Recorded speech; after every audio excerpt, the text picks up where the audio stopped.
Բարի երեկո ձեզ հարգելի հայրենակիցներ, հարգելի հեռուստադիտողներ։ Դարձյալ AMGA TV-ի ամենաուղիղ եթերում մեծ հայք հաղորդաշարն է եւ ես ձեզ հետ եմ հաղորդաշարի հիմնադիրը եւ վարողը Գնդապետ Խաչատրյանը։ Այսօր մենք նաեւ հյուր ունենք մեր տաղավարում հեռակակարգով ցավոք երևի կորոնավիրուսի տարածման հետ կապված մեր հյուրերը ավելի շատ հեռակակարգով կլինեն, կկապվենք Skype-ով։ Այժմ Երևանից մեզ հետ կապի մեջ է մեր հարգարժան դեսպան Արա Պապյանը։ Բարև ձեզ, պարոն Պապյան։ Բարև ձեզ։ Շնորհակալ եմ, որ դարձյալ ընդունեցիք մեր հրավերը եւ հուսով եմ օգտակար զրույց կունենանք, որը կհետաքրքրի եւ ինչպես ասի օգտակար կլինի մեր հեռուստադիտողների համար։ Երևի առաջին հարցը, որը շոշափենք այսօր համաշխարհային նշանակություն ստացած առողջապահական խնդիրն է, այսպես կոչված կորոնավիրուսի հարցը, որը Միացյալ Նահանգներում շատերը արդեն անվանում են չինական վիրուս, ոմանք էլ նաև ռուս չինական վիրուս, ցավոք սրտի կա այդպիսի բան։ Այն ազդել է աշխարհի բոլոր երկրների վրա, տնտեսության վրա, սոցիալական կյանքի վրա, քաղաքականության վրա եւ նույնիսկ պատկերացրեք կազդի բնականաբար նաեւ ռազմական ուրեմն ոլորտի եւ ամեն ոլորտի վրա մարդկային կյանքի եւ բոլոր երկրները չէ որ ունեն իհարկե Միացյալ Նահանգների տնտեսական ու սոցիալական հզորությունը ունեն այդպիսի քաղաքական համակարգ որ դիմագրավում է ցանկացած տեսակի ահեղ առավիրքների եւ կուզենայի այժմ ձեզ հարցնել ինչպիսի վիճակ է, ուրեմն առաջինը խնդրեմ այդ մասին մի փոքր տեղեկացնեք մեզ, ինչպիսի վիճակի է Հայաստանի Հանրապետությունում կապված կորոնավիրուսի հետ։ Շատ հետաքրքրությամբ կլսենք ձեր տեղեկատվությունը եւ մեկնաբանությունները։ Համեցեք, խնդրում եմ։ Դե իմ տեղեկությունները գրեթե նույնքան են ինչ որ ձեր տեղեկությունները, այսինքն 100-ից ավել արդեն 120-ի մոտ վարակակիրներ ունենք, որ հաստատված, փառք Աստծո դեռևս մահեր չկան, հուսանք, որ հնարավորինս քիչ կլինեն, բայց մի բան ակնհայտ է դառնում, որ երկար տարիներ, երբ որ խոսում էին գլոբալիզացիայի մասին, այսինքն ամբողջ աշխարհի միասնականության մասին, այս վարակը ցույց տվեց, որ աշխարհը իսկապես այդպես է, սկսելով մի երկրից, այն արագորեն տարածվեց, շատ արագորեն տարածվեց ամբողջ աշխարհով եւ ցավոք սրտի լրջագույն հետևանքներ կունենա, անգամ այն բանից հետո, երբ վիրուսը հաղթահարվի, այն կունենա դեռևս երկար ժամանակ տնտեսական հետևանքներ եւ բնականաբար ուժողները կլինեն ավելի տնտեսապես թույլ եւ փոքր երկրները։ Ինչպես նաեւ այդ երկրների առավել խոցելի բնակչության շերտերն ու խավերը։ Բնականաբար։ Պարոն Պապյան, ես ուզում եմ հիշեցնել մեր հեռուստադիտողներին, որ դուք այն մարդկանցից մեկն եք, հատկապես ուզում եմ հիշեցնել ձեր եւ Սասնածռեր համահայկական շարժման ղեկավար գործիչներից պարոն Վարուժան Ավետիսյանի համատեղ հայտարարությունը եւ մեկնաբանությունը, որ տվեցիք Հայաստանի կառավարության որոշման, ավելի շուտ ազգային ժողովի որոշման վրա անցկացնելու հանրաքվե Հայաստանում, նշելով, որ դա անթույլատրելի է հենց թեկուզ այն պատճառով, որ կորոնավիրուսի ուրեմն տարածման պայմաններում կարող է ահավոր հետևանքներ հասցնել մեր փոքրիկ երկրին, Հայաստանի Հանրապետությանը, հաշվի առնելով հատկապես հարավային հարևան Իրանի իրավիճակը, եւ բացի այդ էլ քաղաքական խնդիրներ կային, որ անիմաստ է նման հարցը լուծել հանրաքվեի պես ծանր ու կարևոր եւ թանկարժեք մեխանիզմ օգտագործելով, եթե դա կարելի էր շատ ավելի հեշտ ձևերով անել։ Ինչպես պարզվեց, դուք եւ պարոն Ավետիսյանը եւ ձեր այդ մյուս ձեր քաղաքական այսպես համախոհներն ու զինակիցները ճիշտ գտնվեցին եւ կարծեմ ուզած թե չուզած Հայաստանի իշխանությունները ստիպված հրաժարվում են, ձեռնպահ են մնում կամ գոնե առժամանակ հետաձգում են ձեր նշած այդ ուրեմն այս պահին անիմաստ դարձած հանրաքվեն, այդպես է արդյոք։ Այո, այդպես է, բայց ես կուզեի նշել, որ անձամբ ես եւ շատ շատերը հանրաքվեին դեմ են խոսել։ Այո։ շատ ավելի վաղուց, քան այս կորոնավիրուսի տարածումը մասին լուրերը սկսեցին մեծ թափ հավաքել, եւ պատճառը ավելի շատ քաղաքական էր այդ ժամանակ, հաշվի առնելով, որ մենք գտնում էինք, որ սխալ է հանրաքվեի միջոցով դա անել, պետք է մի փոքր սպասել, ցանկալի է մեր առաջարկը հետեւյալն էր, տարեվերջին անել մեկ միասնական հանրաքվե եւ իրականացնել տրված խոստումը, այն է գնալ նոր սահմանադրության, որտեղ մտահոգություն կար եւ մտահոգությունը մնում է առ այսօր, որ եթե մեկ հոդվածը փոխվի, իշխանությունները ստանան, այսպես ասած, իրենց ուզածը, ապա շահագրգռությունը իրականացնելու տված խոստումը, սահմանադրությունը ամբողջական վերատեսության ենթարկելու կանհետանա կամ կփոքրանա։ Իսկ հիվանդությունը եւ մեր հարևան երկրի Իրանի փորձը ցույց տվեց, որ ցանկացած միջոցառում, ընտրություն, հանրաքվե, նման հավաքներ նպաստում են տարածմանը։ Ինչու Իրանը ըստ էության երկրորդ երկիրը դարձավ, թեև հիմա կարծեք թե Իտալիան առաջ է անցնում, բայց երկրորդ երկիրն էր երկար ժամանակ հիվանդների եւ մահերի թվով, որովհետեւ այնտեղ ընտրություններ կային եւ դրանք չհետաձգվեցին։ Հիմա մեզ մոտ իհարկե հետաձգվել է, որտեւ արտակարգ դրության իրավիճակում հնարավոր չէ անցկացնել, օրենքն արգելում է պարզապես հանրաքվե կամ ընտրություն անցկացնելը, եւ օրենքն ասում է, որ դրության ավարտից հետո նվազագույնը 50, առավելագույնը 65 օր հետո պիտի տեղի ունենա, այսինքն երբ որ պաշտոնապես կչեղարկվի արտակարգ դրությունը, այդ հաշվարկը կլինի։ Այնուհանդերձ իմ առաջարկը մնում է, որ ոչ թե պարզապես հետաձգվի, այլ չեղարկվի եւ նշանակվի աշունը։ Մի շարք պատճառներով։ Առաջինը այն է, որ մենք վստահ չենք, որ անգամ այս արտակարգ դրությունը ավարտելուց հետո սպառնալիքը, վարակի տարածման սպառնալիքը վերացած կլինի իսպառ, այսինքն առիթ չլինի նոր բռնկումների համար։ Մյուսը մենք գալիս ենք այնպիսի ժամանակահատվածի, երբ որ ասենք եթե գալիս է ամառվա վրա, ժողովուրդը ավելի պասիվ է եւ ավելի քիչ կմասնակցի։ Իսկ աշունը միշտ ավելի հարմար ժամանակահատված է, ինչպես նաեւ նշեցի, դա հնարավորություն կտա, որպիսի նոր սահմանադրությունը քննարկման փուլ անցնի եւ դրվի ամբողջական սահմանադրության փոփոխության հարցը։ Այո, եւ սակայն ես տեսնում եմ, որ որոշ ժամանակ այդ տեղեկատվությունը կարծես չէր հասնում իշխանությունների այսպես համապատասխան մարմիններին եւ նրանք ի վերջո նույնիսկ անցկացնում էին այդ հանրաքվեին այո ասելուն ուղղված համապատասխան միջոցառումներ ժողովրդին հավաքելով ուրեմն դրա վրա բավական մեծ գումարներ իմիջիալոց ծախսելով Հայաստանի համար դրանք վիթխարի գումարներ են եւ էլ չասելով որ ռիսկի են դիմում որտեւ հանրահավաքներին ժողովուրդը գնալով արդեն իսկ ենթարկվում էր նման վտանգի եւ դա կարծես հիշեցնում է ինձ համենայնպես հիշեցնում է Ռուսաստանի ղեկավարության այդ այսպես բութ ցանկությունը անպայման անցկացնելու իր ցանկացած որոշում եւ ինչպես տեսնում եք նրանք միայն վերջերս կարծես թե հրաժարվեցին այդ ապրիլի 22-ի ուրեմն հարցումը անցկացնելուց այն դեպքում երբ որ արդեն օրինակ ռուսական նախագահը Պուտինը այսօրվա դրությամբ դարձել է հավերժական նախագահ Ռուսաստանում ինքը անցկացնել տվեց իր ցանկացած այսպես որոշումը դումայով սահմանադրական դատարանը հաստատեց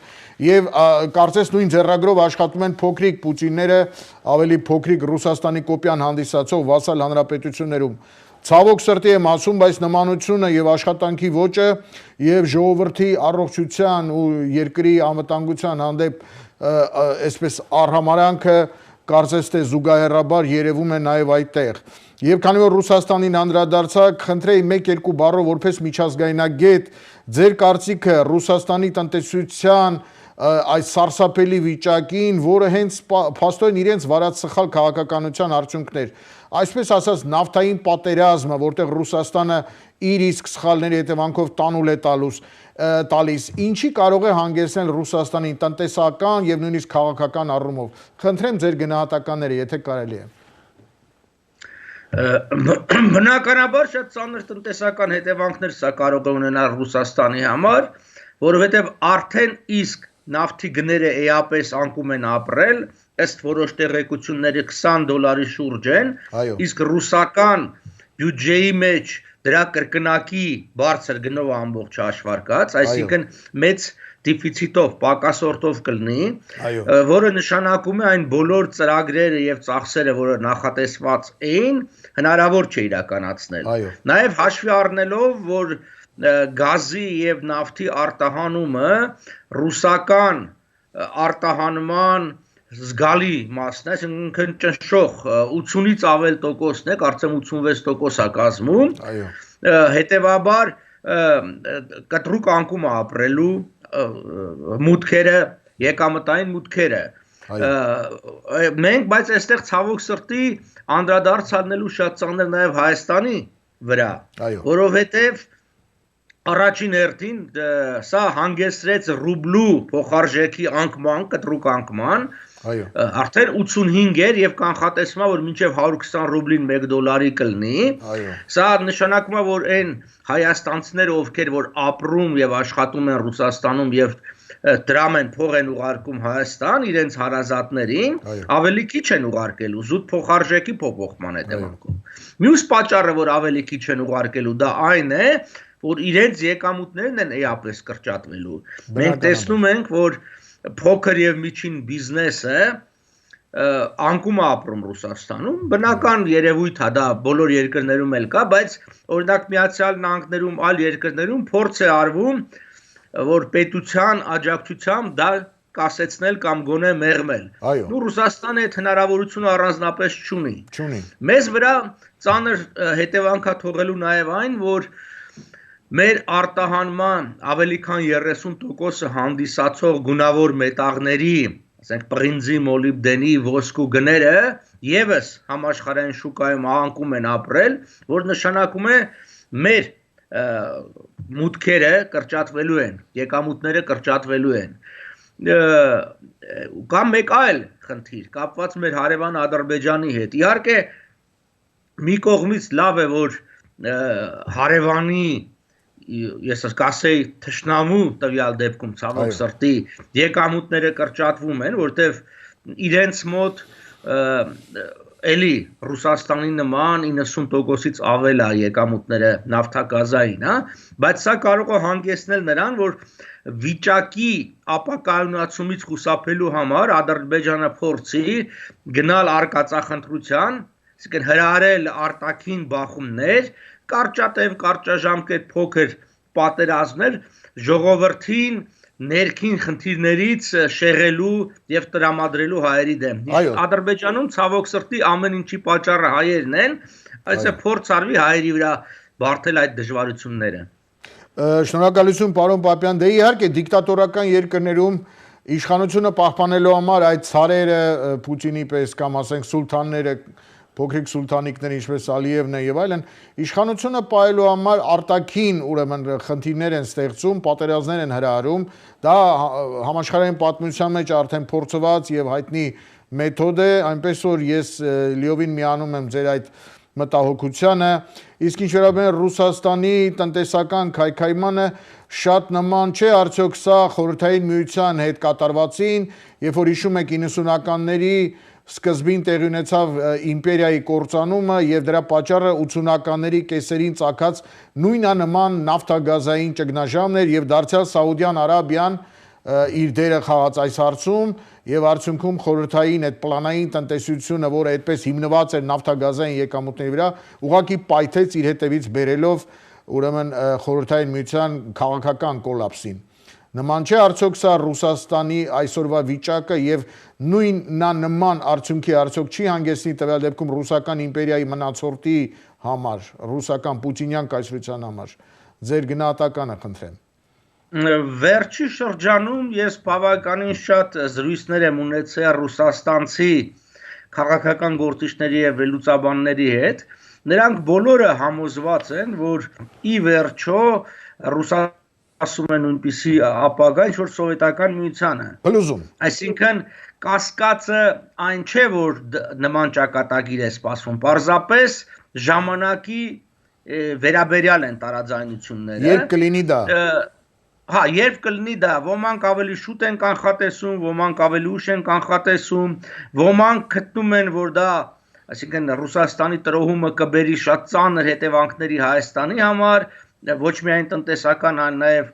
անվտանգության առումով, ոմանք գտնում են, որ ընդհակառակը դա կարող է բերի կարճաժամկետ ապակայունացման, բայց շատ արագ Հայաստանի համար նոր հնարավորություններ կբացվեն, սրանք տարբեր տեսակետներ են, բայց ցավոք սրտի մենք նկատում ենք, որ թեև անընդհատ խոսվում է միակողմանի կախվածությունը թույլատնելու մասին, որևէ գործնական քայլ չի կատարում, եթե մենք համեմատում ենք նույն ձեր նշած 90-ական թվականներին, օրինակ 90-ական թվականներին մեր կախվածությունը Ռուսաստանից ավելի քիչ էր, ինչքան էլ տարօրինակ է, որտեղ պարզապես այդ կապերը իդերև եղան, ոչնչացան եւ մենք ստիպված էինք մեր հարևանների հետ կամ ավելի տնտեսապես կան երկրների հետ հարաբերություններ զարգացնել։ Բայց աստիճանաբար մենք տեսանք, որ ոլորտ առ ոլորտ, հատկապես վերջին ասենք տասնամյակի ընթացքում կամ մի փոքր ավել Ռուսաստանը իր ձեռքը վերցրեց կարևորագույն տնտեսական ճյուղերը Հայաստանի։ Մենք դրա մասին բազմաթիվ անգամ ենք խոսել, ասենք խոսքը վերաբերի երկաթուղուն, կապին, օդային հաղորդակցությանը, ատոմակայանին, էներգետիկ համակարգին, այսինքն բաշխի ցանցերին, գազի համակարգին եւ այլն։ Չկա մի ոլորտ, որտեղ Ռուսաստանը չունենա ամբողջական տնօրինում մեր այդ ոլորտները, այսինքն ոչ թե մինչև իսկ մենք խոսում ենք հատով ձեռնարկությունների մասին, այլ մենք խոսում ենք ամբողջական ոլորտների։ Հետևաբար արդեն այս կախվածությունը եւ նաեւ ռազմաքաղաքական կախվածությունը կարող է մեզ համար ծանր հետևանքներ ունենա։ Եվ ցավոք սրտի ես չեմ տեսնում լուրջ քաղաքականություն, այսինքն ներկա հեղափոխական իշխանության կողմից այլընտրանքներ ստեղծելու իմ առաջարկը տարիներ ի վեր, մինչև այս իրադարձությունները տեղ ունեցած 18 թվականի եւ այլն, միշտ եղել է, որ մեր քաղաքականության հիմնական ուղենիշը պիտի լինի այլընտրանքներ ստեղծելը։ Դա է պետության գոյության հիմքը, բայց ցավոք սրտի, երբ որ մենք նայում ենք թվերը, չկա այդ ամբողջը, հետևաբար, ինչ ասեմ, հիմա հրատապ խնդիր կա իհարկե կապված այս կորոնավիրուսի հետ, պիտի սա մեղմվի եւ այս ժամանակը հաղթահարվի, բայց մենք արդեն հիմիկվանից պիտի մտածենք Հայաստանի տնտեսական ապագայի մասին, որովհետեւ սրան հաջորդելու է ծանր ճգնաժամային փուլ տնտեսության առումով մեր հիմնական շուկան մեր ոչ հեռատես քաղաքականության պատճառով եւ նաեւ տնտեսական հարկադրանքի, երբ որ Եվրասիական տնտեսական միության անդամ դարձանք, ըստ էության ռուսական շուկան է։ Այնտեղ մենք ունենք արդեն իսկ գնողունակության կրկնակի անկում, հետեւաբար մեզ համար այդ շուկայում ապրանք ծախելը շատ ավելի դժվար է լինելու։ Էլ չեմ ասում այն, որ մենք տեսնում ենք անընդհատ հսկայական կուտակումներ սահմանի վրա եւ հենց Ռուսաստանը ներքի խնդիր է ունենում, առաջին բանը, որ ինքը անում է, սկսում է սահմանները փակել եւ փորձել իր դաշնակիցների հարցը հաշվին իր խնդիրները լուծել։ Եվ սա միայն Հայաստանին չի վերաբերում։ Սա եւ Բելարուսին է վերաբերում, եւ Ղազախստանին, եւ մյուսներին։ Շնորհակալություն, պարոն Պապյան։ Իհարկե Ռուսաստանի դեպքում դաշնակիցներ անվանելը շատ դժվար է, որտեղ ռուսական 300-ամյա քաղաքականությունը ցույց է տալիս, որ նրանք դաշնակից չեն ճանաչում եւ նրանց դիտում են որպես ստրուկներ, վասալներ։ Ցավոք, այդտեղ էլ այս թաքնված է ռուսական քաղաքականության, ինձ թվում է ողբերգականությունը եւ դա հենց իրենց կործանման է հանգեցնելու։ Ես պիտի ասեմ ձեզ, որ 1988 թվականի Սումգայիթյան, գիտեք, ջարդերից հետո ես մեր քաղաքագետներից մեկի հետ ընժանակ քաղաքագիտություն որպես այդպեսին չկար իրականում, հետագայում այդ անձնավորությունը դարձավ արտգործնախարարության առաջին մամուլի քարտուղարը, կհիշեք Սաֆարյանին, ասացի իրեն, որ խորհրդային միությունը հայ ժողովրդի հանդեպ իր վարած այս ոչրագործ քաղաքականության հետևանքով պիտի փլուզվի։ Եվ դա տեղի ունեցավ։ 91 թվականին, տեսեք 4 տարի էր անցել, Խորհրդային Միությունը փլուզվեց։ Եվ նույնիսկ այդ ժամանակ ես կանխատեսեցի, որ Ռուսաստանը եւս փլուզման է ենթակա, որտեղ հայերի հանդեպ իրենց վարած այս քաղաքականություն, այս ճորտատիրական մոտեցումը նրանք չեն կարողանում, ուրեմն դրանից չեն կարողանում զերծ մնալ։ Եվ սա շարունակվում է, եւ դուք փաստեր բերեցիք, որ դրա մասին են խոսում։ Սակայն Ռուսաստանի վաղթեուշ փլուզվելուց բացի տարածաշրջանում շատ կարևոր մի փոփոխություն կարծես պիտի տեղի ունենա եւ դրանք փոխկապակցված են ինչ որտեղ որոշ քաղաքական շրջանակներ, քաղաքագիտական ուրեմն շրջանակներ եւ վերլուծաբաններ կանխատեսում են, որ Թուրքիան եւս կործանումից շատ հեռու չէ տարբեր պատճառներով դրանց մեջ իրենց դերը խաղում են եւ տնտեսական, եւ սոցիալական, եւ ռազմաքաղաքական, եւ Միացյալ Նահանգների հետ կապված քաղաքականությունը եւ ելի ուրիշ հարցեր, այդ թվում ներքին ուրեմն իրենց ինքնության խնդիրները եւ այլն, որոնց մասին կարծեմ դուք ամենատեղյակ մարդկանցից մեկն եք։ Խնդրեի ասել, այս երկու պետությունների հնարավոր կործանման դեպքում Հայաստանը, որը դուք նշեցիք, որ մենք ցավոք պատրաստ չենք,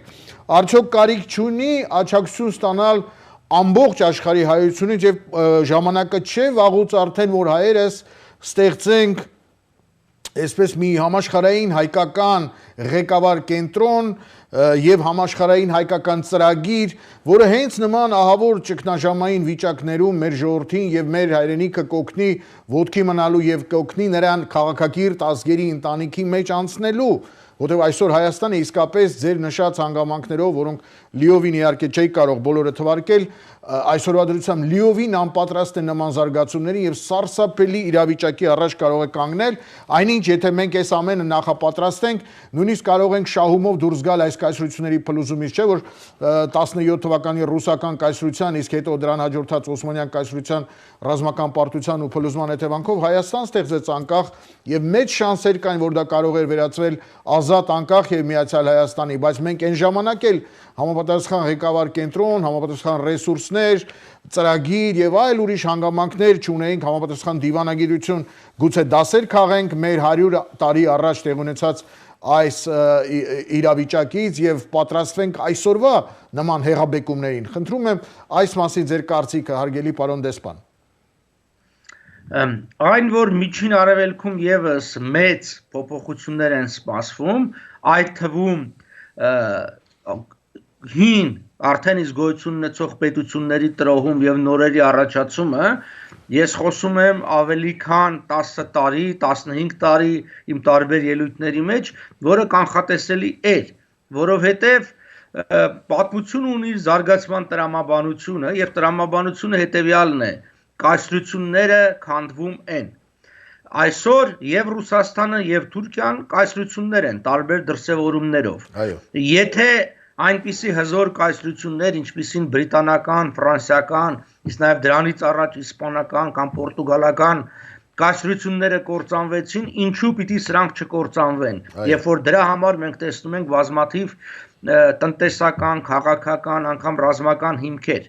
Ինչ վերաբերում է Թուրքիային, մենք նկատում ենք, որ Էրդողանի քաղաքականության հետևանքով Էրդողանը կորցրել է աջակցությունը արևմուտքում, արևմուտքը չունի այլևս այն վստահությունը Թուրքիայի նկատմամբ, ինչպես նաև վերջին շրջանում մենք տեսնում ենք Ռուսաստանի հետ հարաբերությունները բավականին փոխվել եւ փչացել են։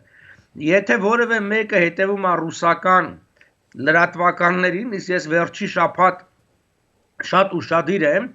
պիտի ասեմ, որ նման հակաթուրքական հաղորդումներ վաղուց չեն եղել ռուսական հեռուստատեսության տարբեր հաղորդումներում։ Այդ թվում ինչքան էլ կարող է տարօրինակ թվա,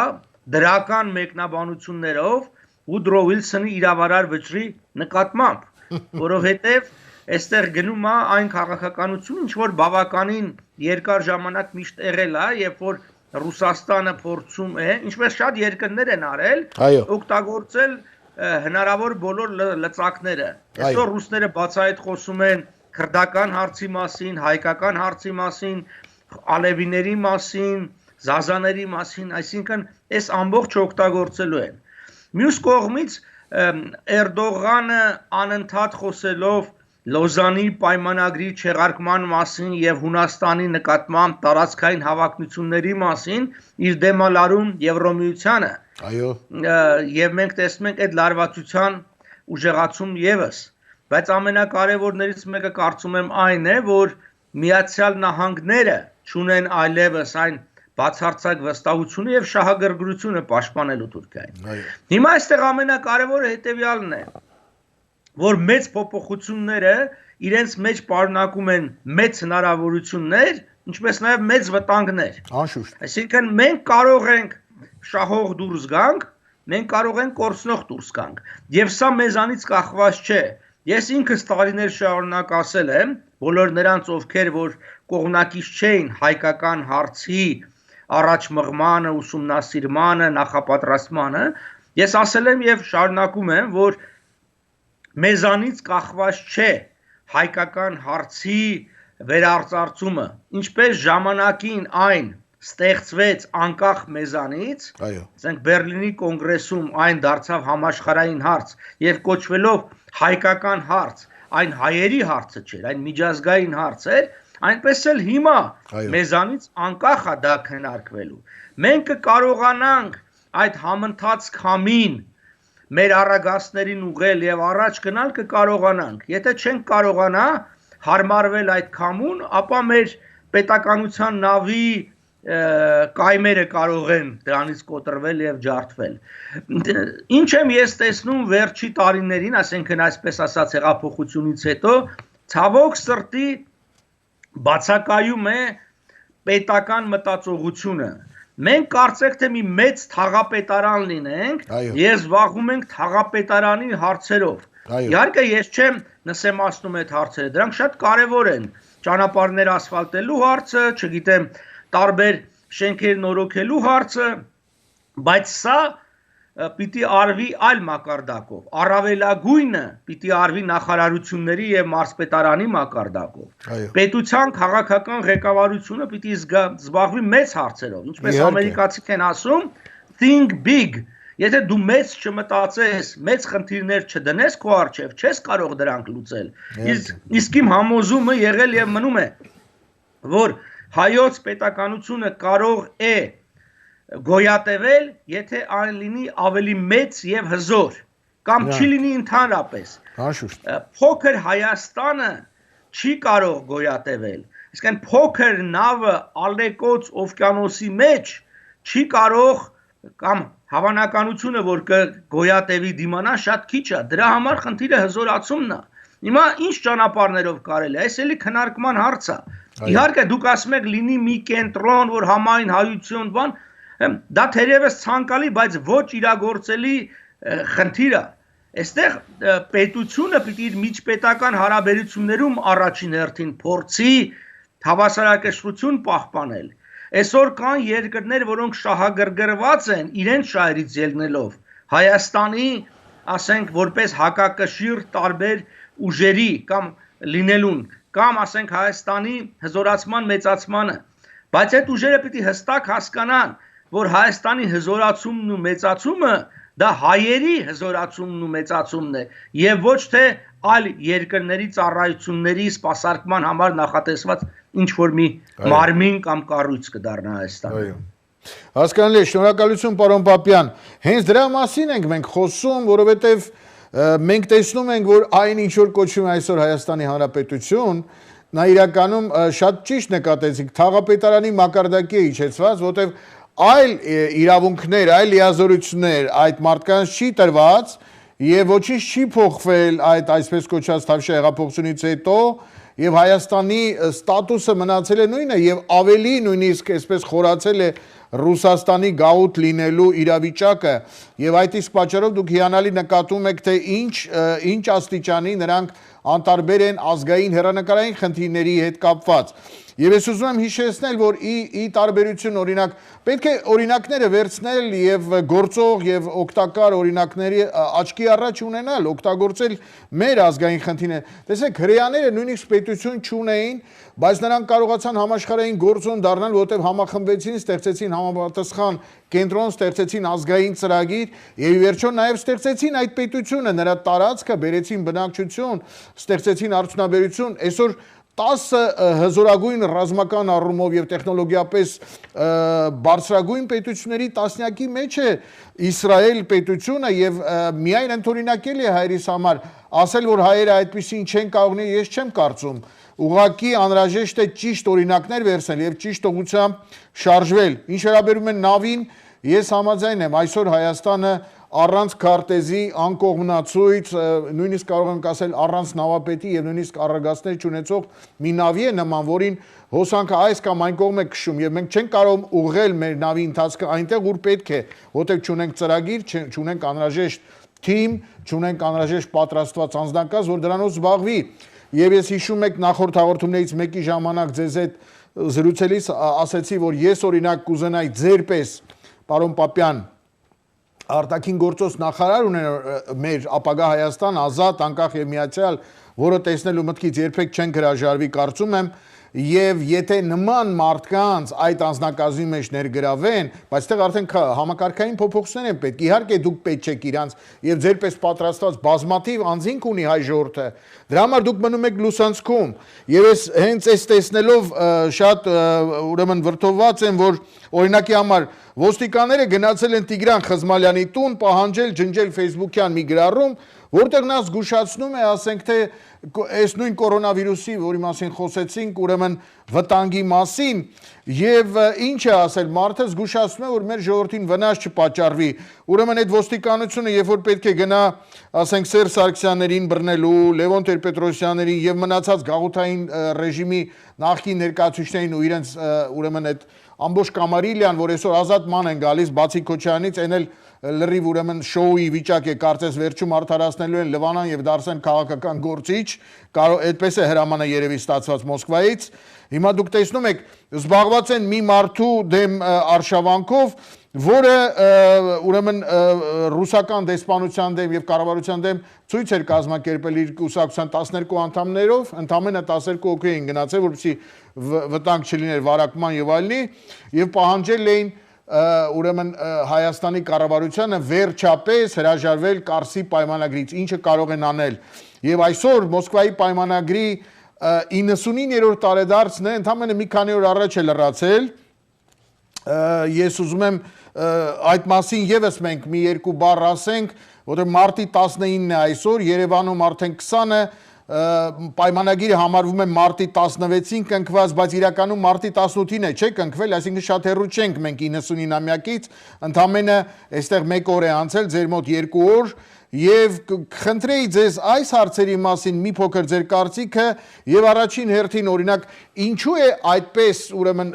կեղծիքով սկսում այդ պայմանագիրը սկսած իր ամսաթվից ուրեմն մարտի 18-ին ստորագրվել է 1921 թվականի մարտի 18-ին, բայց համարում են չգիտես ինչի մարտի 16-ին եւ ինչու այդպես։ Ես իհարկե տեղյակ եմ այդ ամբողջ խաղերից ռուս-թուրքական, բայց շատ կուզենայի մեր հեռուստադիտողներն էլ իմանան, որովհետեւ այս տեսակի ուրեմն ուղեղային կորոնավիրուսը, որ արդեն 100 տարի կամ ավելի երկար գալիս է, մեր ժողովրդին շղթայող այն ուրեմն ստրկացնող հանգամանքներից մեկն է, որոնց մասին ձեր տված եւ մեր բոլոր ուրեմն ճշմարտախոս քաղաքական գործիչների ու պատմաբանների տված ինֆորմացիան, տեղեկատվությունը շատ կարևոր է մեր ժողովրդի հոգևոր եւ բարոյամտավոր ազատագրման համար։ Խնդրեի այդ պայմանագրի, քանի որ 99-ամյակն է ընդամենը 2 օր առաջ լրացել, մասին մի երկու բառով, ուրեմն սկսելով նրա վերնագրից եւ ուրեմն ամսաթվից ստորագրման այդ բոլոր կեղծիքներից, խնդրում եմ, համեցեք։ Պայմանագիրը պաշտոնապես կոչվում է եղբայրության եւ բարեկամության մասին եւ հենց ցույց է տալիս, որ ինչպիսի սերտ եւ սրտագին, ինչպես հենց տեքստում է գրված, հարաբերություններ են ունեցել։ Ինչու փաստացի ստորագրվելով 18-ին թվագրվեց 16, որովհետև բոլշևիկները ամեն ինչ կեղծում էին։ Այո։ Ամսի 16-ին արդեն իսկ ստորագրվել էր մի համաձայնագիր Մեծ Բրիտանիայի հետ, Այո։ որով Դեսպան Կրասին էր, չէ՞, ստորագրել պարտավորվել էին որևէ քարոզչություն չիրականացնել Այո։ բրիտանական շահերի դեմ, Այո։ լինի Միջին Արևելքում, լինի այլուր։ Այո։ Իսկ այդ Քեմալա բոլշևիկյան կամ ռուս-թուրքական Մոսկվայի պայմանագրի մեջ կետեր կան, որով հենց ռուսները ոտնահարում են նախորդ պարտավորությունները, այսինքն բրիտանացիների հետ ստորագրացի։ Դրա համար իրենք թվագրեցին 16-ով, իբր դա ավելի շուտ է եղել, քան բրիտանացիների հետ ստորագրել։ Այսինքն, տեսեք, սա մի պայմանագիր է, որ ի սկզբանե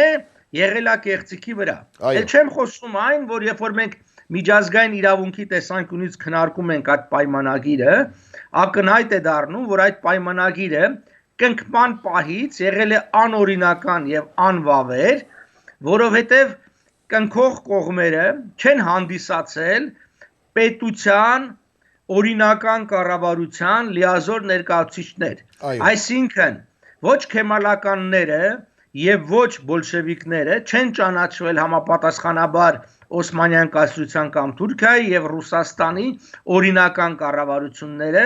եւ լիազոր ներկայացուցիչները։ Բացի այդ, այստեղ տեղի ունեցել մի բան, որը հետագայում կրկնեցին Ստալինյան սովետական միությունը եւ հիտլերյան Գերմանիան, երբ երկու կողմեր պայմանավորվեցին երրորդ երկրի տարածքները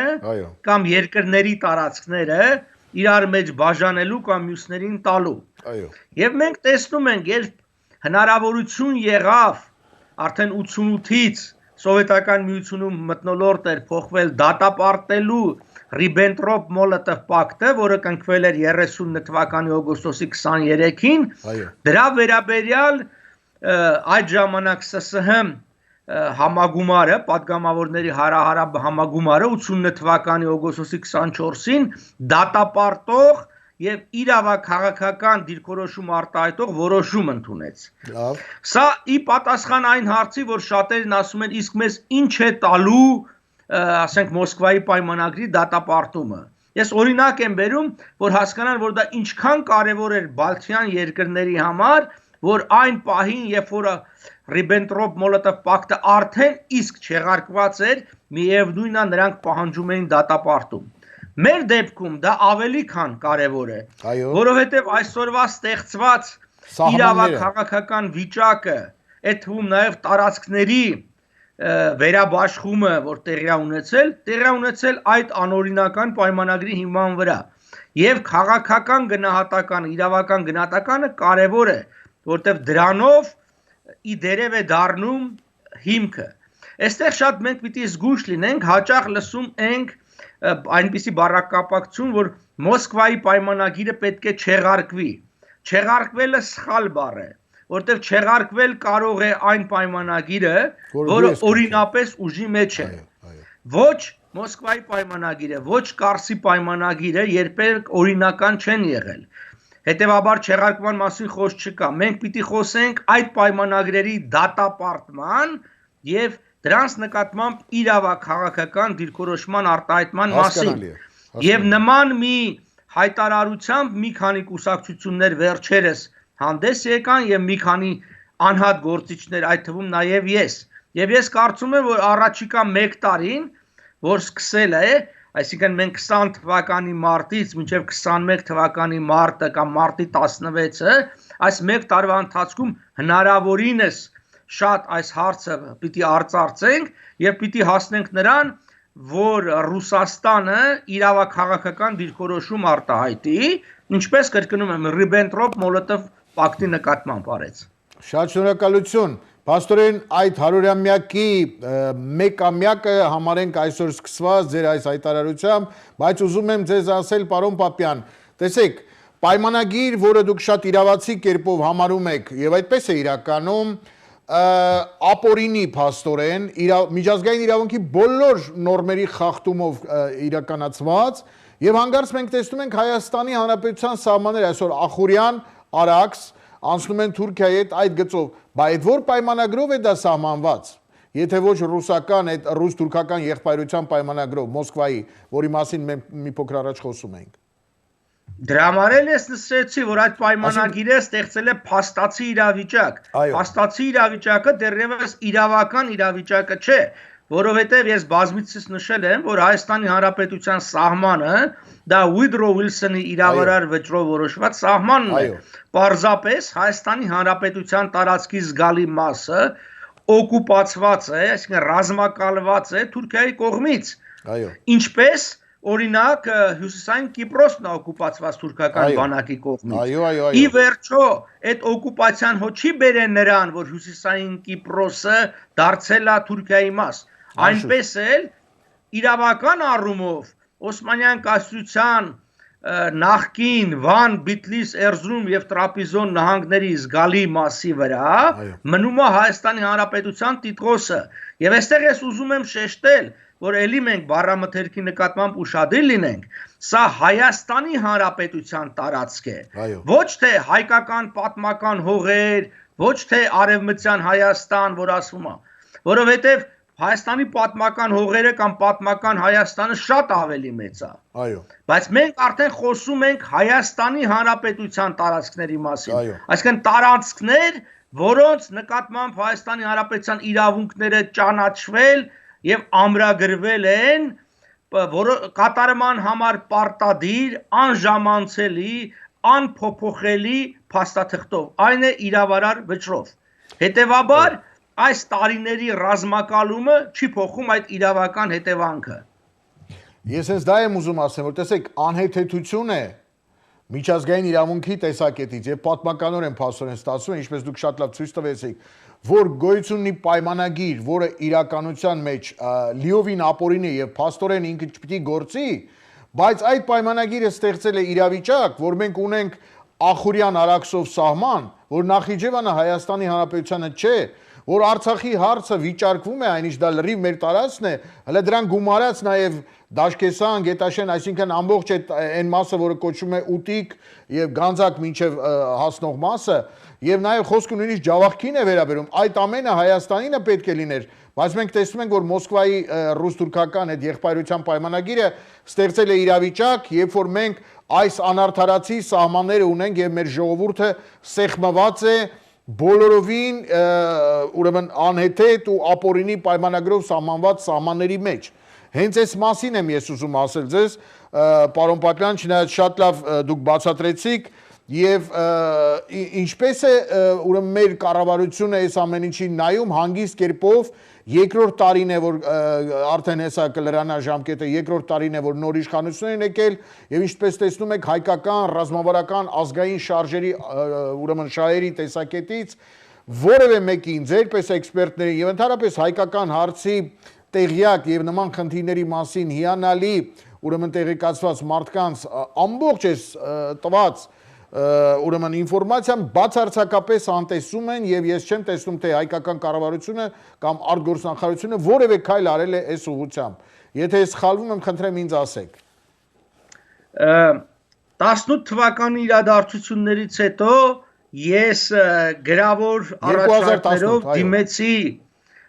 նոր իշխանությունների տարբեր մարմինների հիմնավորելով տարբեր քայլեր եւ առաջարկելով որ եկեք հանդիպենք, հարցը քննարկենք ավելի մանրամասն եւ որոշենք ինչ ենք անելու։ Ցավոք սրտի որևէ արձագանք չեղավ։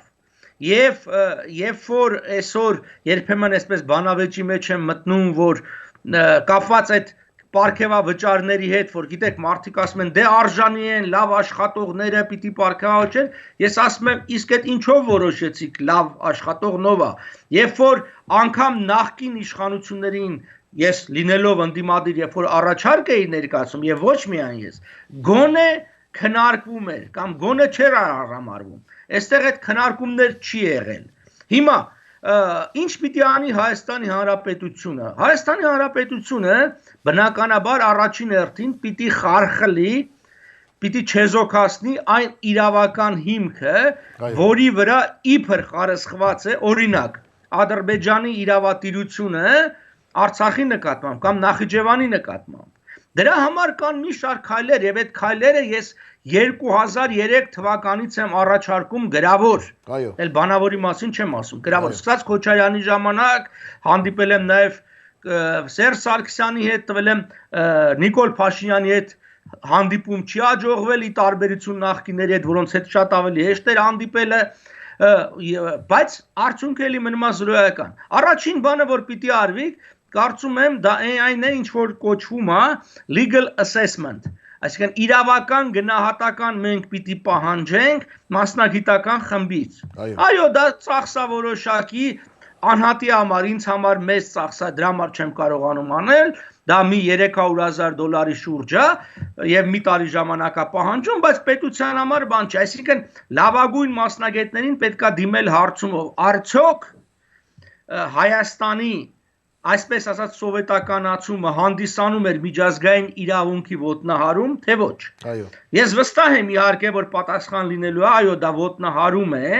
դա օկուպացիա է։ Սա ինչ է նշանակում։ Սրա իրավական հետևանքները ինչով են կարևոր։ Սա նշանակում է, որ 20 թվականի դեկտեմբերի 2-ից առ 91 թվականի դեկտեմբեր մինչև ՍՍՀ կործանումը այդ գործողությունները հարավային Կովկասում գոնե անօրինական են եղել, որտեղ եղել են ճանաչված պետություններ, որոնք անօրինական ձևով օկուպացվել են, որ նշանակում է որևէ հիմնավորում, որ Արցախը Ադրբեջանի մաս է, չկա։ Իսկ սա շատ կարևոր հարց է, սա գործնական հարց է, սա վերացական հարց չի։ Նույնը վերաբերում է Նախիջևանին։ Այսինքն, եթե մենք այդ հարցի պատասխան ունենում ենք, սկզբից legal assessment-ով, իսկ հետո լավ կլինի դիմել Հաագայի Court of International Justice կոչեցյալին, իսկ ինչ որ մենք ասում ենք միջազգային դատարան, եւ այնտեղից սկզբից խորհրդատվական, իսկ եթե հնարավոր լինի նաեւ binding կատարման համար պարտադիր որոշում ընդնելու, սա նշանակում է, որ նաեւ մենք սրանով իդերև ենք անում Մոսկվայի եւ Կարսի պայմանագրերը, որտեղ մենք ունենում ենք արդեն դատական վճիռ, որով այդ պայմանագրերը դառնում են անօրինական, ոչ թե պարզապես գնահատական, ոչ թե այն, որ ես կասկած ունեմ, որ դրանք անօրինական են։ Մենք ունենում ենք դատական վճիռ, որը կարող ենք ցույց տալ ամենուր, որը օրինակի համար, երբ որ Ալիևը մեղադրում է Հայաստանին Ադրբեջանի տարածքների օկուպացիայի մեջ, մենք կարող ենք ասել, նայ, կա դատական վճիռ, որ դա անօրինական է դրվել վարչական ենթակայության տակ Բաքվի, կրկնում եմ, ոչ թե մասնակազմել, այլ վարչական ենթակայության։ Այսինքն այս քայլերը պիտի արվի։ Իսկ մնացածը դրանից ածանցվող են, որտեղ գոնե Արցախի մասով, տեսեք, մենք խնդիրը լուծել ենք ռազմականապես։ Ինչու այսքան երկար տարիներ խնդիրը չի լուծում, որովհետև մենք դրա իրավական լուծման ճանապարհը չենք կարողանում ճիշտ գտնել։ Գնում ենք սխալ ճանապարհով, բնականաբար հայտնվում ենք փակուղու մեջ, խնդիրը չի լուծվում իրավականորեն եւս։ Իսկ ցանկացած հակամարտություն ի վերջո լուծվում է իրավական ճանապարհով։ Այն կարող է այլ լուծումներով գնա, ասենք ռազմական քաղաքական, բայց ի վերջո վերջնական լուծման համար անհրաժեշտ է իրավաքաղաքական ձևակերպում։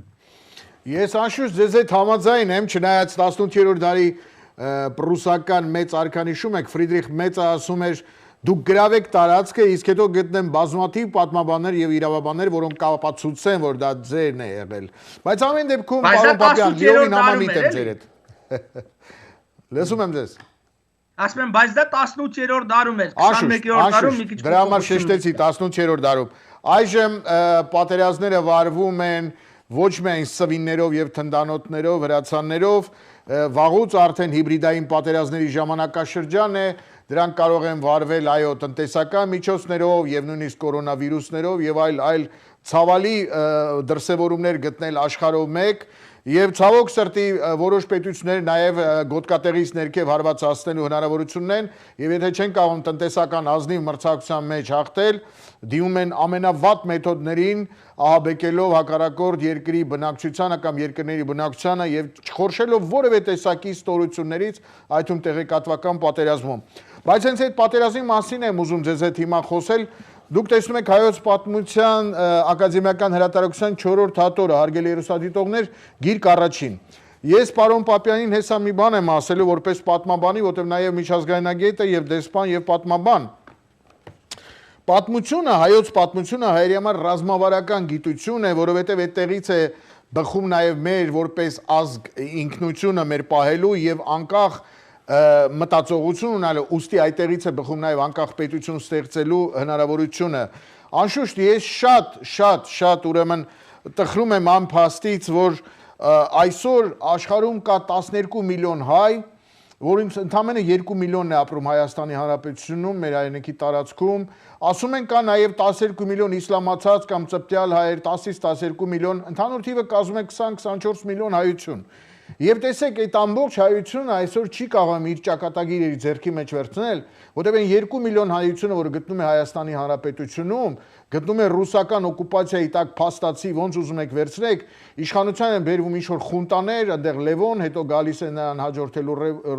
Ռոբիկը, հետո Սերժիկը, հիմա Նիկոլն է, որոնք ոչ մեկը ազգային հարցերով չեն փորձում զբաղվել եւ անգամ այս մեկը, որ կարծես ավելի հեղափոխական է, նույնիսկ չի էլ փորձել հանդիպել մարդու հետ, որ ազգային այդ խնդիրների մասին վիթխարի ինֆորմացիա ունի եւ կարեւորագույն օգտակար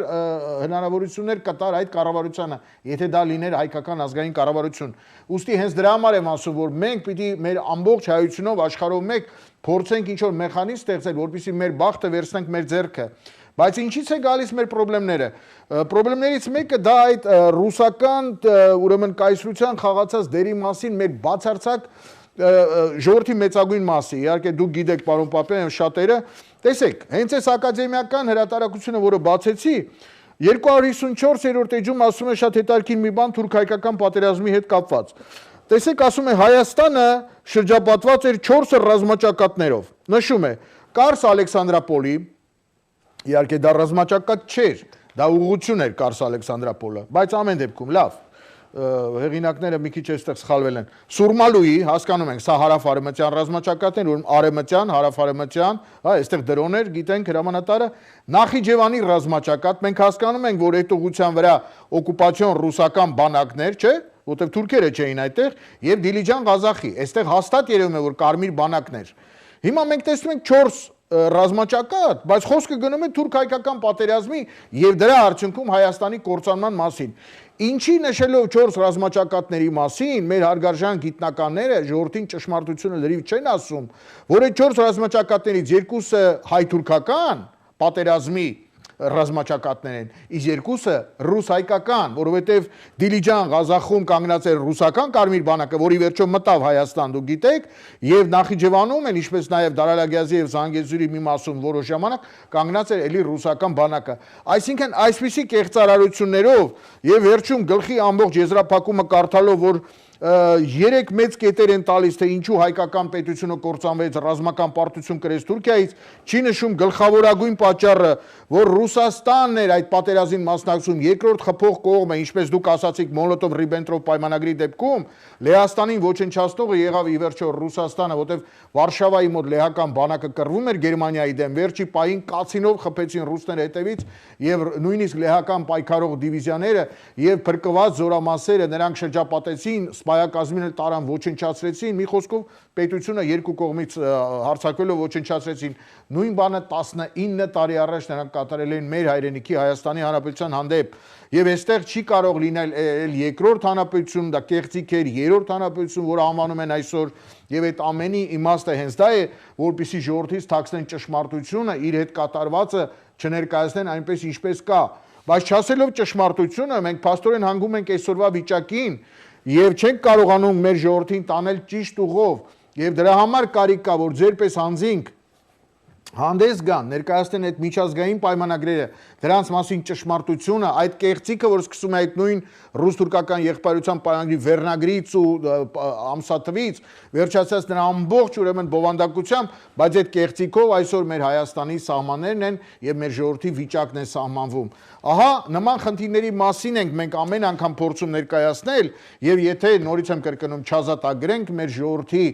ուղեղն ու հոգին այս կեղծ ինֆորմացիաներից եւ չտանք նրան իր ճշմարիտ պատմությունը եւ իր ճշմարիտ իրավիճակը չներկայացնենք, ուրեմն ուղիներն էլ երևի չեն գտնի, պարոն Պապյան, այդպես չէ արդյոք։ Եվ դրա համար եմ ես առաջարկում, որ ձերպես անձանց հզոր ուժերը օգտագործելով հայությունը ի վերջո կարողանա ստեղծել մի կոորդինացիոն կենտրոն, որը կախված չլինի Երևանում գտնող ռեժիմի կամքից, նրանք միևնույն է գտել են բանալին։ Մեր բոլորի բախտը հիմա Երևանում է, իրենք էլ կարողանում են օգտագործելով դա չանել այն գործերը, ինչ որ պետք է ամբողջ հայությանը։ Ուրեմն ինչ անենք, լավ, մնանք այդ թակարդի մեջ, թե կարող ենք ինչ որ ելք գտնել։ Ուղին կամ ձերպես մարդկանց իշխանության բերել Երևանում, կամ ձերպես մարդկանցից կազմել համահայկական կառավարություն թեկուզ արտասահմանում, որ վաղը մյուս օրը կստեղծի այդ հայկական պետությունը։ Չէ, նայեք, այդ խոսակցությունները արտասահմանում կառավարություն եւ այլն, դա չի կարող բացի NGO-ից, այսինքն non-governmental organization-ից ավելի, այսինքն ոչ հասարակական, ավելի այլ կարգավիճակ ունենալ։ Կազմակերպության անունը չի որ որոշում է կազմակերպության Շատ ներողություն, բա Լեհաստանի կառավարությունը Լոնդոնում վտարանդի կառավարություն չէ։ Ասենք կա, այսպես ասած Արևմտյան Հայաստանի 4 կառավարություն կա։ Չէ, ես դրանց մասին չեմ խոսում։ Լեհաստանի կառավարությունը, վտարանդի կառավարությունը Լոնդոնում, դա օրինական կառավարություն չէր, որը հալածված էր Գերմանիայից եւ Սովետից։ Լեհաստանի կառավարությունը օրինապես ճանաչված եւ գոյություն ունեցող Լեհաստանի կառավարությունն էր, որը խուսափելով արտաքին հարձակումներից, ենթարկվելով երկու կողմից հարձակման, լքեց երկիրը, գնաց Լոնդոն եւ շարունակեց պահպանել իր ճանաչումը։ Մենք այդ վիճակը չունենք Հայաստանում, որ Հայաստանի կառավարությունը օրինապես ճանաչված կառավարություն, որը դուրս է եկել, եւ որևէ մարդ, այդ թվում ես, իրավունք չունենք եւ չենք կարող մեզ հայտարարել որևէ ինչ որ կառավարություն։ Եվ դրա կարիքը չկա։ Այստեղ կազմակերպական խնդիր է զուտ անելու համար են ես ինչ որ առաջարկում եմ, բոլորովին կառավարություն պետք չի ունենալ։ Դրա համար պետք է ունենալ մի հատ նորմալ կառույց, 20 հոգի մարդ է։ Հрьяաների մասին եք օրինակը բերում։ Թեոդոր Հերցելը հաջողեց, որտեղ Թեոդոր Հերցելի թիկունքին Ռոթշիլդն էր։ Մեզ Հերցելն էլ պակաս չունենք։ Մենք Հերցելից ավելի խելոք մարդիկ ունենք։ Մենք Ռոթշիլդների պակաս ունենք, որոնք կարող են $100 միլիոն ծախսել մի ֆիլմի, բավականին անհաջող ֆիլմի նկարահանման համար, բայց $1 միլիոն չեն դնում նման գործերի մեջ։ Խնդիրը սրա մասին է։ Եվ եթե սխալ ճանապարհով ես գնում, ինչքան էլ ջանասիրաբար թիավարես, դու երբեք չես կարող հասնես քո նպատակին։ Սա միանշանակ է։ Հետևաբար պիտի արվի հետևյալը։ Սփյուռքը իր անելիքը ունի։ Առաջի երկու փուլը, եւ սրա մասին մենք արդեն խոսել ենք, առաջի երկու փուլը գործ անելու համար Հայաստանի իշխանությունների դերակատարությունը բոլորովին պետք չի։ Սփյուռքը դա կարող է անել առանց Հայաստանի, մասնավորապես համապատասխան իրավաքաղաքական հիմքի ստեղծման փաստաթղթերի փաթեթի եւ երկրորդ քայլը այն է, որ իրավական գնահատականի հայցման համար։ Եկեք այս երկու բանը դեռ անենք, հետո Հայաստանի իշխանություններին կմեղադրենք։ Բայց մենք այս ամբողջը ես երբ որ նախկին իշխանությունների հետ խոսում էի եւ փորձում էի համոզել այս քայլերը անել, գիտեք պատասխաններից մեկը ինչն էր։ Ասում են դե լավ, թող էլ Սփյուռքը անի, կգաք մեր դեմ կդնեք այդ փաթեթը, մենք էլ դրա հիման վրա կորոշենք ինչ անել։ Քանի դեռ չեք արի ասում, մի խոսացեք։ Այս է եղել պատասխանը։ Պարոն Պապյան, ես ես հասկացա, բայց մի բան ասեմ, իհարկե կարևոր չի անունը ինչ կլինի, համահայկական կառավարություն, թե համահայկական կենտրոն կլինի 20 հոգի, որը կանեն ձեր ասած բաները։ Լավ, ասենք այդ պատրաստեցին եւ դրեցին իրենց առաջ։ Դուք վստահ եք, որ նրանք այդ ձեր ամբողջ պատրաստած տեղեկատվությունը պիտի օգտագործեն այնպես, ինչպես անհրաժեշտ է մեր ազգի շահերից ելնելով։ Վստահ չեմ, բայց ես կարամ այդ դեպքում ասեմ, մենք ունենք պատրաստի բան, դուք չեք անում։ Իսկ իրանք հիմա ինձ ասում են, իսկ ինչի հիման վրա ես դու ասում, որ մենք անենք այս քայլերը։ Ես հասկացա ձեզ։ Ոչ մի բան պատրաստ չի։ Նայեք, նախ պետք է արվի տնային աշխատանք։ Այդ տնային աշխատանքը մենք դեռ չենք արել։ Բայց ինչու դա պիտի կառավարությունը չանի։ Չէ՞ որ հայ ժողովուրդը այդ կառավարությանը վարձել է, որպեսզի այդպիսի բաներ անի։ Ինչու նրանք չեն անում դա։ Ով են վարձել։ Հայ ժողովուրդը նրանց վարձել է, որպեսզի աշխատեն հայկական ազգային խնդիրները լուծելու համար, կարծեմ, չէ՞։ Եթե նրանք դա չեն անում, ի՞նչն է պատճառը։ Ինչու դուք պիտի անեք որպես NGO, ինչու դուք պիտի անեք որպես մասնավոր անձ, ինչու դրանով չեն զբաղվում համապատասխան ինստիտուտները, նախարարությունները, չգիտեմ, ակադեմիաները, տեղեկատվական կենտրոնները, ինչու դրանք չեն զբաղվում, որ դուք պիտի զբաղվեք կամ ստիպված ելնենք Սփյուռքում ստեղծել։ Բա սրա մասին է խոսքը։ Պատճառը ո՞րն է։ Իրենք ասում են, որ հասկանում եմ, ես ինքը շատ կուզեի եւ ինքը շատ, բայց իրենք ասում են, որ մենք դա ճիշտ ուղղությունը չենք համարում։ Ճիշտ ուղղությունը ուրիշ է։ Հիմա ասում եմ դուք որ համարում եք, որ ճիշտ ուղղությունը ձեր ասածն է, բերեք այլ մասնագիտական կարծիքներ, բերեք անաչառ աղբյուրներ, բերեք այն փաստաթղթերի փաթեթը, որով դուք գտնում եք, որ դա այդպես է։ Սրա մասին է խոսքը։ Պիտի հասկանալ, դուք որ ասում եք, դուք ասում եք այն դեպքում, երբ որ մարդիկ պատրաստակամ են դա անելու։ Իսկ այնինչ մեր բոլոր իշխանությունները պատրվակ են մանեկել չանելու համար։ Հետևաբար մենք ստեղծենք այնպիսի վիճակ, որ իրենք այդ պատրվակը չունենան դրանից խուսափելու համար։ Նրանք շատ պարզ են ասում, մենք խոստումներ չենք տվել, որ մենք կգանք այդ հարցերը կլուծենք։ Գիտեք, ուրիշ լիքը խոստումներ են տվել, որ չեն անում։ Հələ իրանք իրանց խոստացածը չեն անում, դուք ուզում եք որ չխոստացածը անեն։ Սրա մասին է խոսքը։ Այ երբ որ մենք կկարողանանք դնենք սեղանին նորից եմ կրկում, այն փաթեթը, որը լուրջ գործ արած կլինի, այդ ժամանակ ես վստահ եմ, որ խուսափել քայլեր անելուց ոչ մի իշխանություն պարզապես չի համարձակվի եւ չի կարողանա։ Պարոն Պապյան, շատ այսպես լավատեսական այդ պահով ասացիք, բայց ես մի քիչ համամիտ չեմ, որովհետեւ տեսեք Վիլսոնի իրավարար վճիռը կա, դուք էլ այդ ամբողջը ուսումնասիրած, գեղեցիկ ներկայացրել եք քարտեզով եւ ամեն ինչով։ Դա անելու համար որևէ փաստաթղթերի փաթեթ կարիք չկա, որպեսզի սկսվի գործը, բայց չեն անում։ Կամ Մոսկվայի պայմանագիրը, ռուս-թուրքական եղբայրության պայմանագիրը, որը 99 տարին լրացավ 2 օր առաջ, դա այսպես ասած դատապարտելու համար դիմելու խնդրում որևէ փաթեթ ստեղծելու կարիք չկա, առավելս $300,000 ճարելու խնդիր չկա, բայց դա եւս չի արվում կառավարության կողմից։ Չէ, մի րոպե։ Արցախի հարցը աբխազացնում են, Երևանի կառավարությունը հանգիստ նայում է այդ ամեն ինչին։ Մեր երկրի մի ամբողջ մարզ 6000 հայի արյունով ազատագրված եւ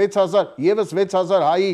արյունով պահված արդեն 24 տարի եւ ավելի, 26 տարի Եվ այդ ամբողջ տարածքը շուտով աբխազանելու եւ ռուսները վերցնելու, եթե այսպես շարունակի, ու Երևանի ռեժիմը հանգիստ նայում է այս ամեն ինչին, ինչ փաստաթղթերի ուրեմն փաթեթ է պետք պատրաստել, պարոն Պապյան, այս հասարակ գործողությունները անելու։ Չէ, այն փաթեթը, որովհետեւ դուք ասում եք, ես էլ եմ այդպես ասում, իսկն ես իրանց տեսակետն եմ ասում։ Ես վստահ եմ, որ իրավարար վճիռը ուժի մեջ է եւ անժամանցելի է։ Իրանք ասում են, չէ,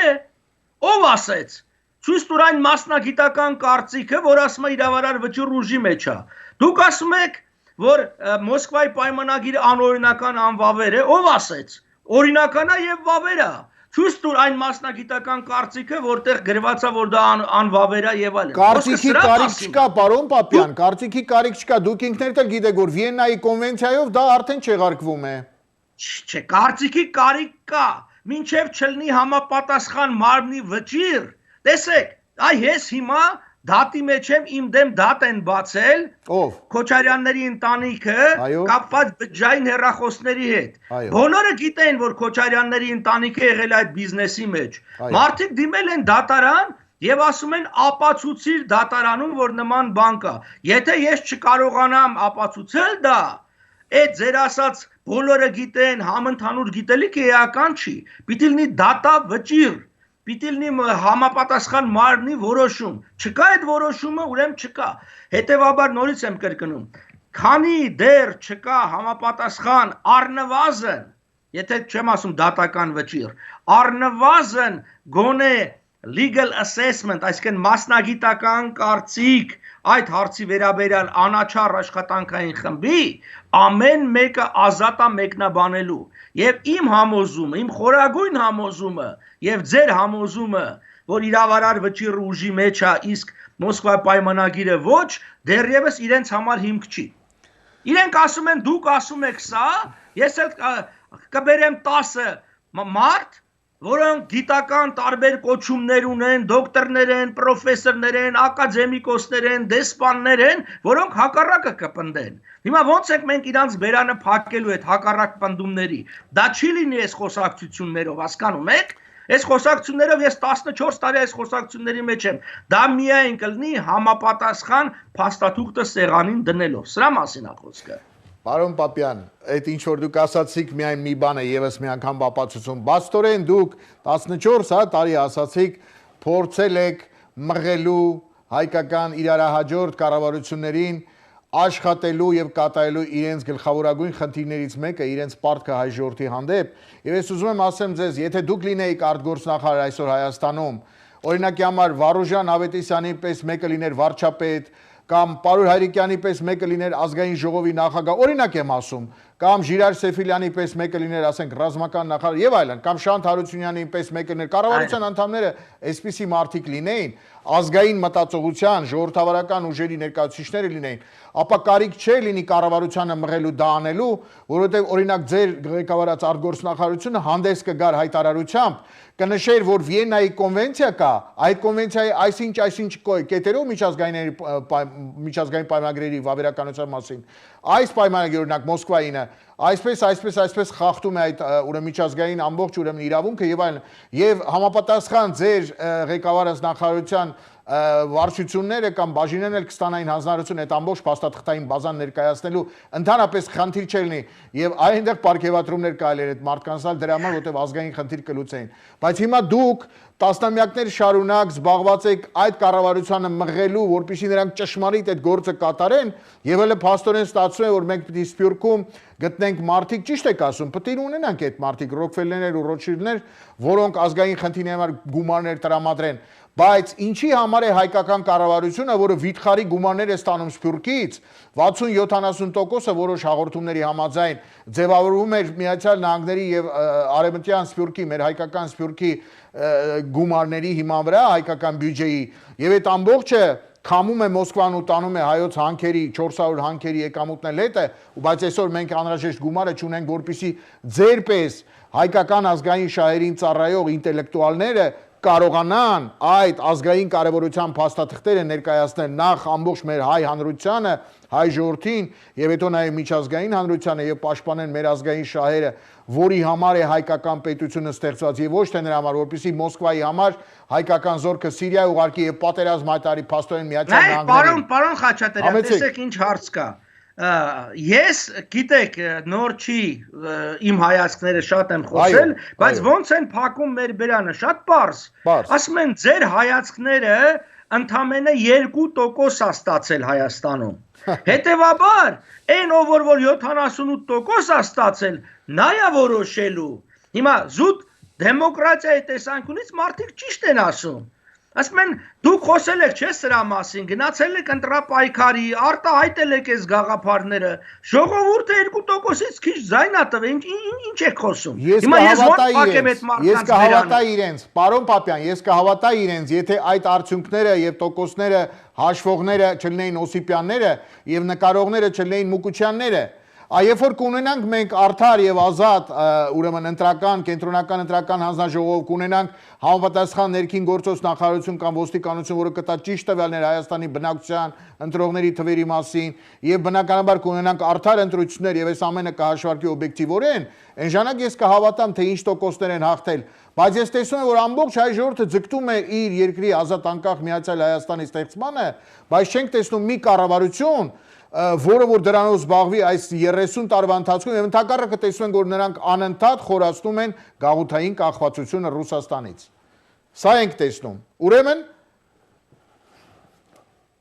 Ուրեմն միակ ճանապարհը ժողովրդավար երկրում ընտրություններն են եւ ընտրությունների միջոցով ժողովուրդը որոշում է իր մայրուղին քաղաքականության։ Ցավոք սրտի այսօր ունենք այն ինչ որ ունենք։ Այսօր կարող է շատերը համաձայն եմ խոսում են ազատ Հայաստանի մասին, անկախ Հայաստանի մասին, միացյալ Հայաստանի մասին, բայց փաստը մնում է փաստ։ Երբ որ գնում են քվեարկության, իրենց քվեն տալիս են այն մարդկանց, ովքեր խոսում են այլ բաների մասին։ Այո։ Դա իրականությունն է, եւ այդ իրականությունը դառն է, եւ այդ իրականությունը անձամբ ինձ բնավ չի ոգևորում, որտեվ ես օրինակ համոզված եմ եւ ասել եմ, որ օրինակ ներկայ իշխանությունը շատ է խոսում կոռուպցիայի դեմ պայքարի մասին, Չեմ ասում կոռուպցիայի դեմ պայքարում, այլ խոսում է դրա մասին։ Բայց ես ասում եմ, դուք ոնց կարաք կոռուպցիայի դեմ պայքարեք, եթե կոռուպցիան հիմնականում դա հայկական երկաթուղիներում է, էներգետիկ համակարգում է, չգիտեմ, կապի միջոցներում է, որոնք դուստր ձեռնարկություններ են ավելի մեծ կոռումպացված ընկերությունների, մինչև այդ պորտալարը չկտրեք, չեք կարող դրա դեմ պայքարեք։ Բայց դե ժողովուրդը շատ հեշտ խաբվում է, ժողովուրդը սիրում է լավ խոսքեր, մեծ խոսքեր, եւ այսօր էլ ցավոք սրտի իրականությունն է սա, որ ավելի շատ գնահատվում է այսպես ոգևորված խոսքը, ինչ որ ասելիքները, քան գործը։ Հիմա ես ինքս առնվազն 7 տարի ամեն շաբաթվա առանձին հաղորդումով, եթե չասեմ ուրիշ հազարավոր ելույթներ, խոսել եմ, փորձել եմ դաստիարակել ժողովրդին, որպեսզի նա կարողանա ճիշտ մոտեցում ունենալ։ Կա որոշակի արդյունք։ Ես չեմ կարող ասել, որ արդյունքներ չկան, մտածողության փոփոխություն չկա, բայց ցավոք սրտի մեր մի արած քայլին իրենք հակադրում են 3-ը եւ 4-ը, որտեղ շատ ավելի մեծ հնարավորություններ ունեն, եւ ժողովրդի մտածողությունը պահում են այն դաշտում, որը իրենց ձեռնատու է։ Այո, պարոն Պապյան, շնորհակալություն։ Ցավոք մեր հաղորդումը մոտեցավ ավարտին, մեր ժամանակը սահմանափակ է։ Շատ շնորհակալ եմ այսօրվա մեր զրույցի համար, անկեղծ եւ ճշմարիտ խոսքի համար։ Կարծում եմ մեր ժողովուրդը կգնահատի դա, կհասկանա, որ դուք փորձել եք ամեն ինչ ներկայացնել այնպես, ինչպես անհրաժեշտ է, սակայն ընկալման խնդիր կա, բայց պիտի ասեմ, որ խնդիրը շատ ավելի խորն է եւ քաղաքական, հոգեբանական խնդիր է։ Եթե Հայաստանը գտնում է Պուտինյան Ռուսաստանի ազդեցության տակ, երբեք ժողովրդավարական երկիր չի լինի, ինչպես Ռուսաստանը չէ, որտեղ Պուտինը ոնց ցանկանում է այնպես անում է, սահմանադրությունը ինչպես ցանկանում է այնպես ուղղում է, եւ երևի դա էր պատճառը, որ մեր մոտ էլ այդպիսի հանրաքվե էին անում Պուտինյան ոճով, եւ քանի դեռ Հայաստանը Ռուսաստանի հետ է եւ նրա ազդեցության տակ ու նրա ենթական, երբեք չենք ունենալու ժողովրդավարական երկիր, երբեք չենք ունենալու ժողովրդավարական ընտրություններ եւ երբեք հայ ժողովուրդը չի հասնելու իր ազգային իղձերի իրականացմանը։ Եվ ցավոք պիտի ասեմ նաեւ, որ երբեք ոչ միայն ձեր պես ազգային նվիրյալների, ժողովրդավարների եւ ազգայնականների խոսքը չի հասնելու ժողովրդի սրտին իրականում, այլև դուք ընդհանրապես տեղ չեք ունենալու նրա կառավարություններին, որովհետև ընտրությունները իրականում Հայաստանում ժողովուրդը չի անում, այլ այն մարդիկ, որոնք կարողանում են այդ ընտրությունները ցուցադրել թատերականորեն եւ համապատասխան արդյունքները նկարել 30 տարի շարունակ։ Ցավոք իրականությունը սա է։ Հույս ունենք, որ հենց դրա համար ենք ասում համահայկական ուժ ստեղծելով մենք կկարողանանք օգտակար լինել մեր երկրին, ազատագրել այն եւ այդ գաղափարական, եւ այդ տեղեկատվական, եւ այդ ուրեմն տնտեսական ու ռազմական ու նաեւ ինչի՞ չէ գործակալական կախումից Ռուսաստանից եւ Հայաստանը դարձնել այն մեր երազած հայրենիքը կամ այն հիմքը, որի վրա էլ կձևավորվեր ապագա հայկական մեծ նավը։ Ես շատ շնորհակալ եմ ձեզանից, պարոն Պապյան։ Այսօր մենք հրաշալի զրույց ունեցանք։ Հայ ժողովուրդը տեսավ, որ իր նվիրյալ զավակն եք, հզոր ինտելեկտուալ, որը շատ կարևոր դեր խաղացել եւ դեռ պիտի խաղալու եք այո մեր ժողովրդի պատմության մեջ մեծ դերակատարություն եք եւ կուզենայի ձեր շուրջը համախմբվեի նման ուրեմն մարդիկ եւ հուսով եմ որ դա լինելու է ի վերջո Հայաստանը հասնելու է իր իղձերի կատարմանը։ Այսքանով երևի փորձենք ավարտել մեր հաղորդումը, պարոն Պապյան, եւս մի անգամ երախտագիտություն եմ հայտնում ձեզ։ Հուսով եմ որ մեր վերջին հաղորդումը չի լինի, որովհետեւ մենք կարևոր տարի ունենք, 100-ամյակների տարի է, դեռ ապրիլի 23-ն է գալու հայ-ամերիկյան հարաբերությունների հաստատման 100-ամյակը, ճիշտ է։ Այո։ Այդ կապակցությամբ հուսով եմ եւս ձեզ հարցազրույց կունենանք, շատ հետաքրքիր կլինի դա, կարևոր քաղաքական խնդիր է դա, որը ցավոք անտեսվում է այսօրվա մեր այսպես կոչված իշխանությունների կողմից հանրապետության, բայց ես կուզենայի, որ դուք ժողովրդին այդ ճշմարտությունը ներկայացնեք եւ այդպես մինչեւ օգոստոսի 10 Սևրի պայմանագրի 100-ամյակ, Վիլսոնյան պայմանագրի, ուրեմն իրավարվաճռի 100-ամյակ կա նոյեմբերի 22-ին եւ ելի բազում բաներ, որոնց մասին կուզենայի խոսել, բայց ուզում եմ նաեւ հիշեցնել մեր ժողովրդին, որ հարգելի հայրենակիցներ մարտի 15-ին 21 թվականի, այսինքն այս Մոսկովյան պայմանագրի կնքումից 1 օր առաջ, եթե դա իհարկե կեղծ ամսաթվով հաշվենք, տեղի ունեցավ շատ կարևոր իրադարձություն, հայ ժողովրդի մեծ զավակներից մեկը Սողոմոն Թեհլիրյանը իր պատժիչ ձեռքով, վրեժխնդիր ձեռքով գետին տապալեց հայ ժողովրդի դահիճներից մեկին։ Ցավոք, մենք հասել ենք այն վիճակի, որ միայն պատժել կարող ենք վրիժառություն, բայց պիտի կարողանանք այնպես անել, որ թույլ չտանք, որ մեզ հասնեն ցեղասպանությունների, որ դրանից հետո գնանք ցեղասպան այդ փաշային կամ փաշաներին պատժելու։ Ահա այս ամենից դասեր քաղելու համար է, որ մենք վարում ենք մեծ հայ հաղորդաշարը, հրավիրում ենք հայ ժողովրդի նվիրյալներին, ինտելեկտուալներին եւ փորձում ենք մեր ազգին օգտակար տեղեկատվություն մատուցել եւ խորհելու նյութ տալ եւ ինչու՞ չէ նաեւ գործելու ծրագիր ստեղծելու հիմքեր ենք ստեղծում։ Շնորհակալություն դարձյալ հարգելի դեսպան Պապյանին, մաղթում եմ ձեզ ամենայն բարիք եւ հարգելի հեռուստադիտողներ, թույլ տվեք սրանով ավարտել մեծ հայ հաղորդաշարի այսօրվա մեր հաղորդումը։ Ամենայն բարիք ձեզ։